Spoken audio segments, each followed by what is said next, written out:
Uruguay ha venido retrocediendo. En todos los lugares del país me hablan ya no de un sistema nacional integrado de salud, sino de un sistema nacional estancado de salud, por decirlo menos, con una enorme cantidad de problemas de gestión, de problemas de abandono, de una complementariedad que no es tal, que no funciona, con una ineficiencia en la gestión que a veces hace gastar 4 veces más por servicios en vez de tener una complementariedad efectiva. ¿Cómo se explica que el presupuesto de los remedios siga siendo el mismo o mayor y que faltan remedios? Hay un tema grave de gestión. ¿Había más cosas para hacer en el Sistema Nacional Integrado de Salud? Por supuesto. Ahora vamos a tener que encarar su reconstrucción. Tenemos deterioro en la educación y los docentes no tienen nada que ver con este asunto del deterioro en la educación. Y lo digo porque ha habido una sistemática campaña de desprestigio de la imagen del docente. Y eso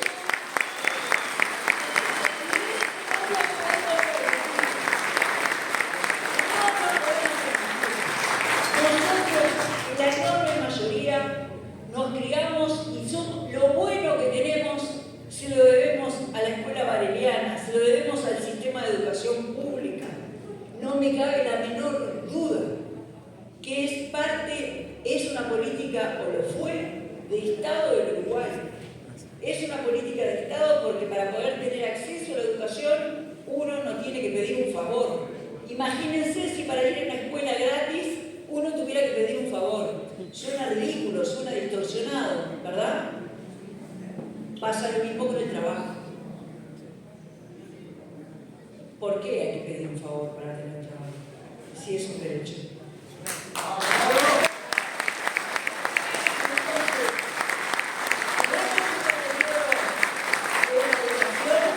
Pero porque la docente y los docentes están, y muchas familias, sin lugar a duda, están aguantando con el hombro una enorme cantidad de situaciones que se dan fuera de la escuela o fuera del liceo, y que cuando entran los alumnos a la escuela del liceo no las dejan en la puerta, porque nadie deja de ser quien es.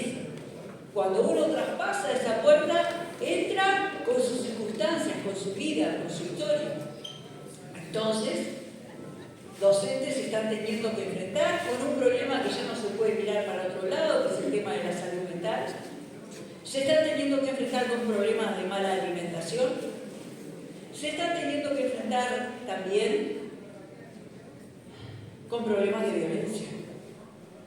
Una sociedad violenta, con problemas de violencia, de maltrato y de abuso infantil y de violencia basada en género, que después repercute e ingresa a la clase en las más diversas formas. No podemos dejar solos a los docentes. Me preguntan, ¿qué hay que hacer en la educación? Para empezar, hay que trabajar en el presente. Después hablamos de los contenidos, y no vamos a hablar solo, vamos a hablar con los docentes. Hay que enseñar.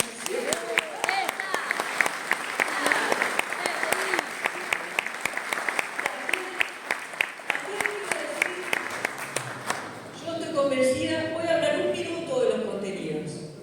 Tengo tanto para conversar. No quiero hablar más. Yo estoy profundamente convencida que tenemos que profundizar lo más temprano posible.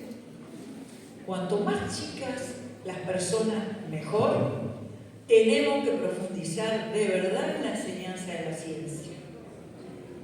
Y en los últimos años se ha tratado de imponer una contradicción que es falsa. Están diciendo, vamos a enseñar ciencia y por eso no vamos a enseñar más literatura, filosofía. Un disparate. Es un disparate. Porque nosotros tenemos que tener una formación integral. Nadie puede formarse solo en una cosa. La formación, ¿habrá que poner énfasis? Sí, hay que poner. Y en el mundo actual hay que poner un gran énfasis en la ciencia, pero también hay que poner un énfasis en el arte.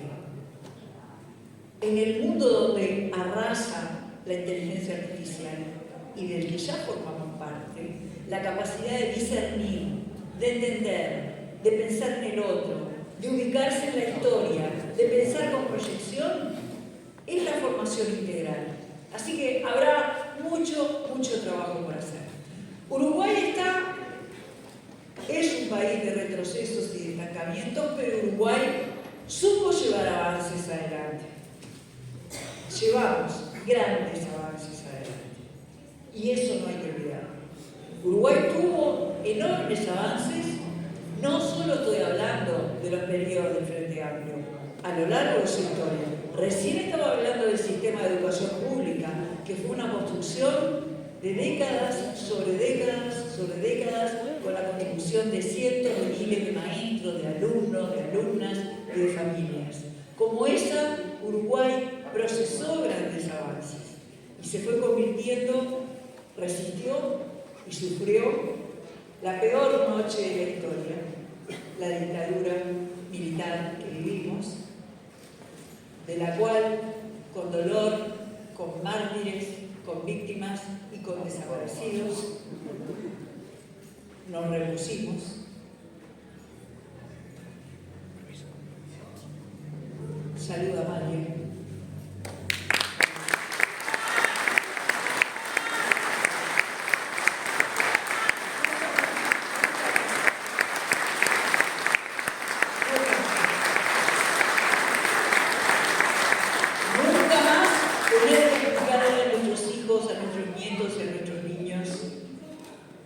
¿Por qué hubo una masacre en Uruguay? Nunca más. Estaba diciendo, supimos llevar avances importantes que a veces ni no nos podríamos haber imaginado. Cuando Tabaré entregó las primeras 150 máquinas en un pequeño pueblito de Florida, en el año 2007, empezó algo maravilloso que fue el Ceibal y que continuó y seguramente tendrá un lugar muy particular en nuestro próximo gobierno que vamos a ganar en octubre.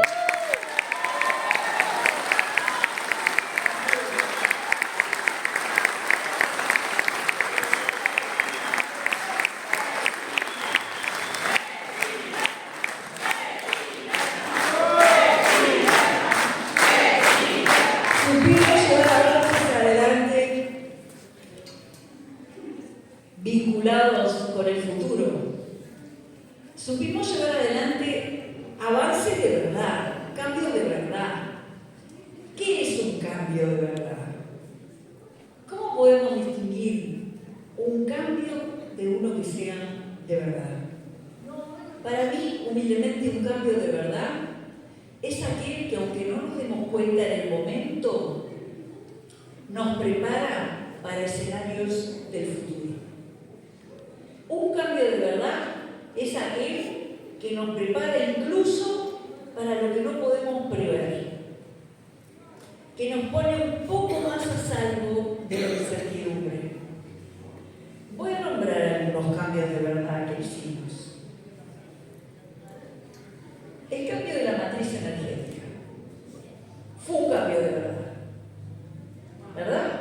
En plena crisis, precio del petróleo, Tabaré decide, vamos a cambiar la matriz energética, se hace un acuerdo, pero después su gobierno, el de Pepe y el de Tabaré, consolidaron esa hoja de ruta.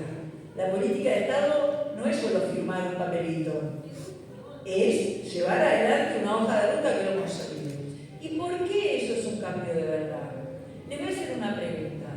¿Qué hubiera pasado durante la pandemia en la que nos dijeron que había que quedarse en casa si no hubiéramos tenido energía renovable que nos asegurara la provisión de energía y no un apagón atrás del otro como vivíamos antes o un precio de la tarifa exorbitante?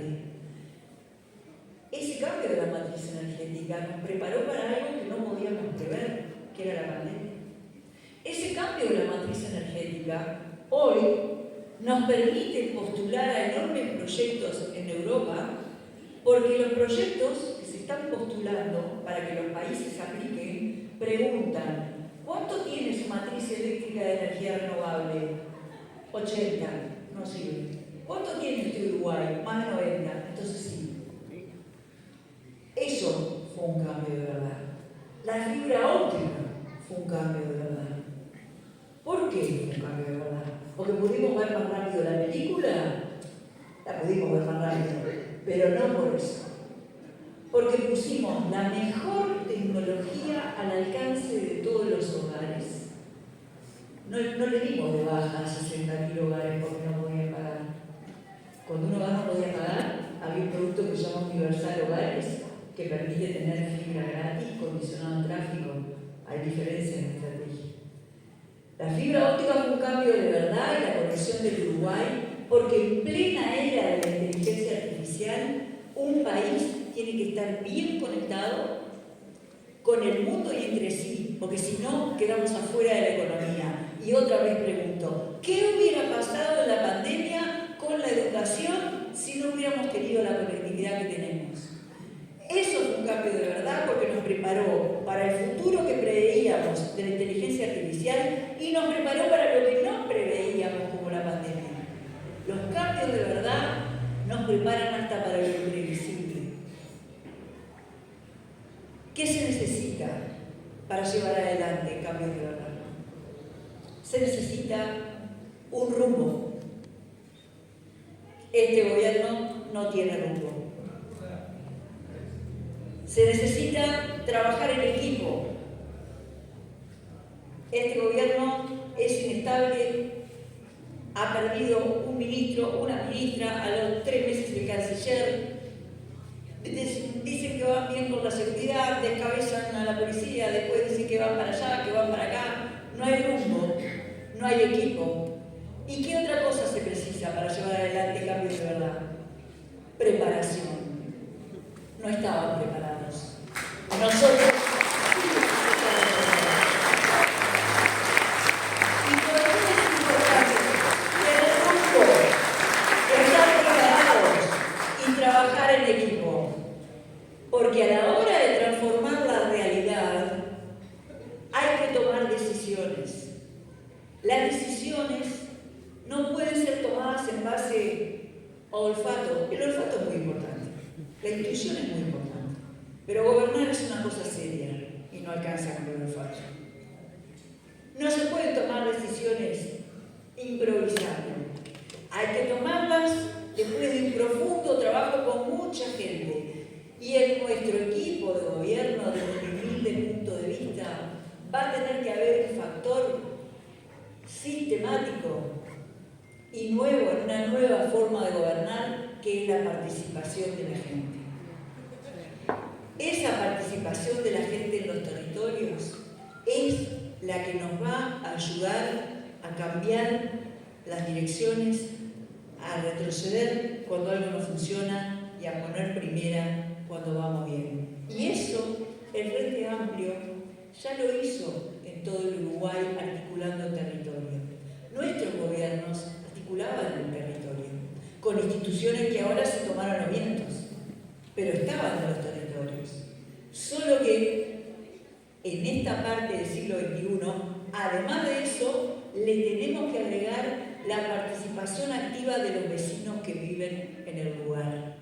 Porque esa escucha sistémica y constante es la que va a hacer que defendamos la política, que luchemos contra la indiferencia, que vayamos por el buen camino, que fortalezcamos a nuestra democracia. Rumbo, preparación, equipo y firmeza. Así.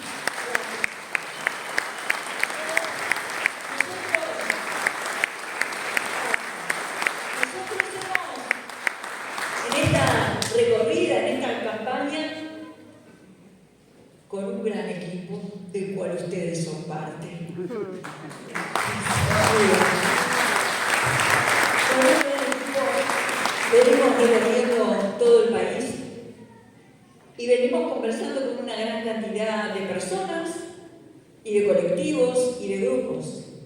Las cosas que sé la sé de primera mano, porque me la cuentan quienes la están viviendo. Entonces vamos sacando factor común por nosotros mismos, Y hemos sacado algunos factores comunes importantes de grandes problemas que nos sufren los uruguayos. El principal, el de la seguridad. Y el de la seguridad requiere una estrategia. No requiere un ministro o una ministra. Requiere una estrategia. Y requiere una estrategia conversada con la ciudadanía. Por eso, en medio de la campaña, aún recorriendo todos los lugares, con un gran equipo, cruzamos el programa con la realidad y armamos el plan de acciones inmediatas para la seguridad. Y en ese plan de acciones inmediatas, la estrategia es hacer converger al mismo tiempo tres cosas. Disminuir la violencia en toda la sociedad, disminuir la desigualdad y aumentar la convivencia al mismo tiempo. Y cada una de esas cosas tiene en este plan país medidas concretas para apuntalar. Disminuir la violencia implica muchas cosas, pero en particular implica mejorar muchísimo la coordinación entre el Ministerio del Interior, la Justicia, la Fiscalía, para que la justicia sea más eficaz. Si la justicia tiene más eficacia, hay una enorme disuasión antes de delinquir. Si la justicia no es eficaz, si la coordinación no es buena, y eso nos lleva a la ineficacia, a veces puede dar la pregunta, si total no me van a agarrar. Por eso, para disminuir la violencia, la mayor coordinación, aumentar la eficacia, tenemos una sobrepoblación exorbitante en el sistema carcelario, una reincidencia del 70% y situaciones terribles. Tenemos que hablar de estas cosas. Ayer estuve reunida con la Asociación de Madres de Personas Privadas de Libertad. Hay que escuchar los cuentos. Es una realidad dura que hay que empezar a escuchar. Porque en la volada cae mucha gente que la perdemos cuando cae. Y que podríamos no haberla perdido. Entonces, hay acciones que vamos a tener que tener maduras, inteligentes, para recuperar y para impedir que lleguen a entrar a ese sistema. No hay sistema que se banque un flujo de que el 70% vuelve a entrar. Eso no se lo banca ningún sistema. Acciones para disminuir la desigualdad y acciones para aumentar la convivencia. Está existiendo un fenómeno, voy a hablar de la convivencia. Lamentablemente está existiendo un fenómeno que se está extendiendo en todo el Uruguay, que son las personas en situación de calle. Y esto está pasando en todo el Uruguay, acá también. Y acá también.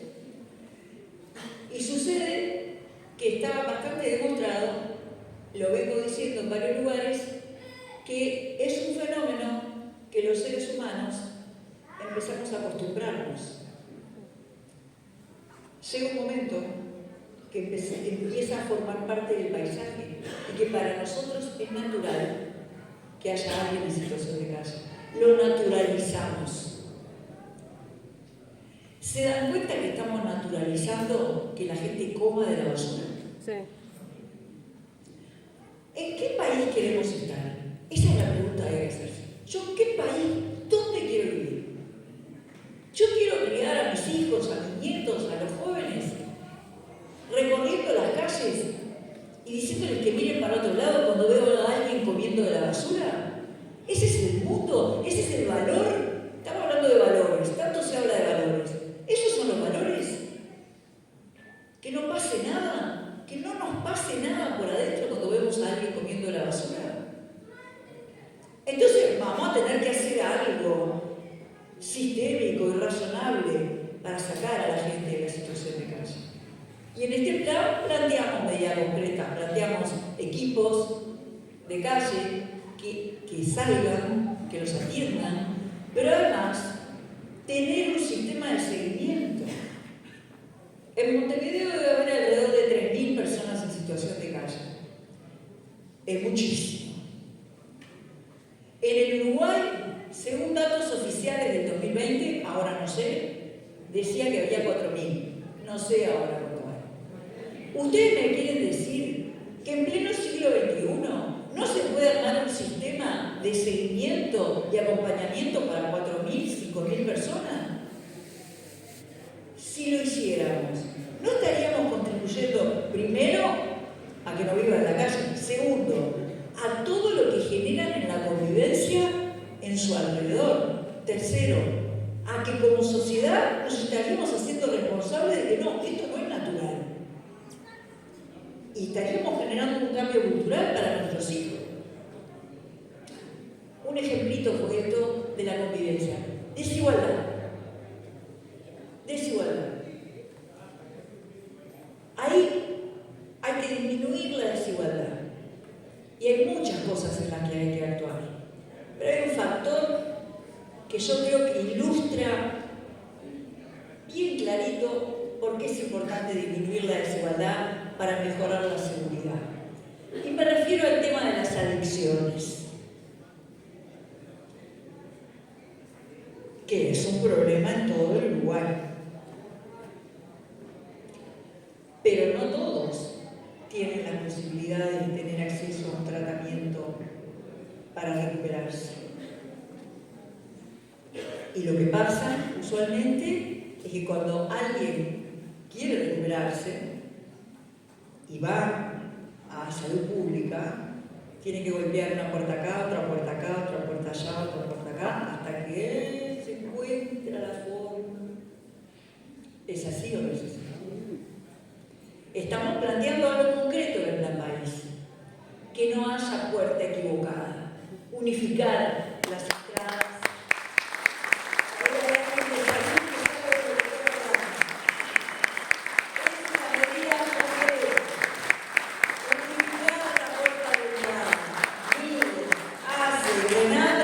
Donde toques va a haber gente que te va a poder atender y guiar para que tengas una atención adecuada. Salud mental. No podemos mirar para otro lado. Y también tenemos en el Plan País una propuesta concreta. Primero, declarar la emergencia en salud mental. Entonces una pregunta.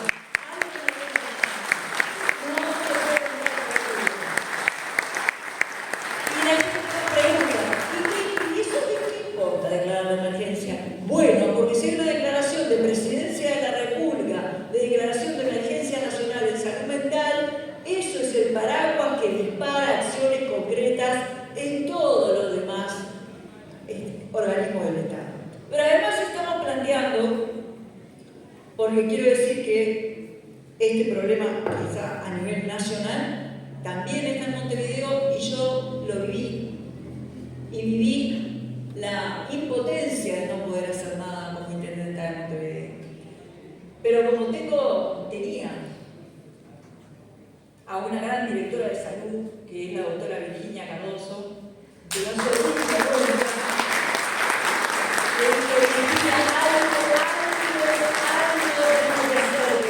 no podemos resolverlo, pero un gesto tenemos que tener.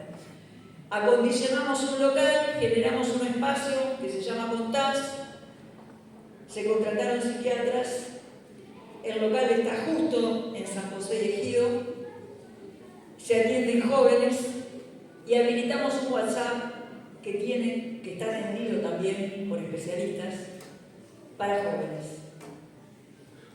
Los especialistas trabajamos con las facultades para esto. El día antes de lanzarlo tenían temor si iba a resultar, si la gente lo iba a usar. Y yo, que algo de experiencia ya tengo en política y en gestión, le dije, perdé cuidado que cuando hay un gesto verdadero, la gente se suma. Y dicho y hecho, miles de jóvenes están pasando por el WhatsApp y están yendo a atenderse a ese espacio. Lo que estamos planteando en el Plan País es esos espacios y un WhatsApp así para todos los lugares. ¿Estamos solucionando el tema? No, pero es un gesto fuerte. Lo que estamos planteando en el Plan País son acciones inmediatas. Un gesto, un inicio de un camino, en salud mental, en adicciones, en la recuperación, en trabajo, en el cambio climático. El cambio climático nos pega a todos los lugares, pero no nos pega igual a todos. Y la gente que vive en zonas inundables es la primera que tiene que tener derecho a la vivienda. Entonces, estamos tratando de plantear esas acciones inmediatas. ¿Por qué? Porque un país sin presente no puede tener futuro. Y nosotros en este momento tenemos el presente un poquito golpeado, un poquito horadado, deterioro, estancamiento. Por lo tanto, lo primero va a ser, ahora, como el mundo no se detiene y nosotros tenemos que avanzar, no es lo único que vamos a hacer. Hay que tomar acciones en el presente, pero también hay que tomar al mismo tiempo acciones para el futuro. Y yo quiero decirles una cosa. Hoy hablaba de la contradicción que me pasa cuando hablo con ustedes, porque llego y hay una alegría y tengo que hablar de estas cosas. Pero gana la alegría. Y quiero decirles que no es solo acá. En todos los lugares del interior que estoy recorriendo, que son muchos, me encuentro con la misma explosión de gente y de alegría, con la angustia de las situaciones, pero con las ganas de solucionarlo. ¿Y saben qué? Me tiene un poquito cansada que le echemos la culpa de todo al interior. Lo voy a decir.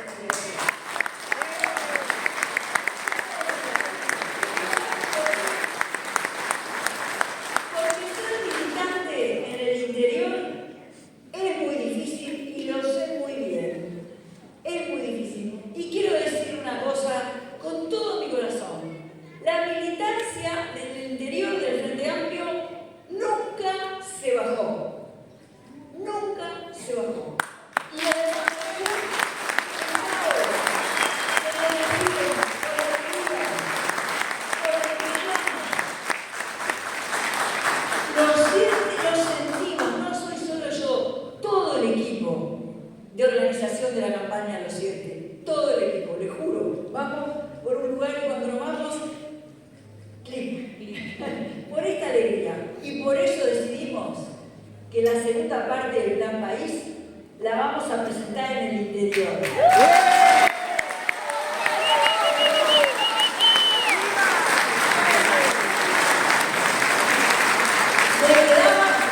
Me quedaba pendiente una visita a Durazno, así que todo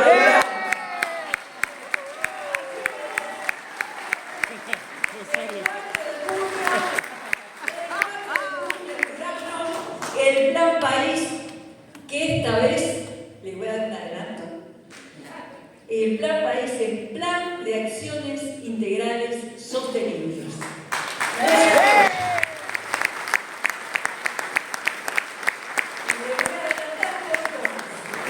Así como para seguridad, hablábamos de 3 vectores: menos violencia, menos desigualdad, más convivencia. Para este Plan País también vamos a hablar de 3 vectores: sustentabilidad económica, sustentabilidad social y sustentabilidad ambiental. Pero ¿saben qué los une?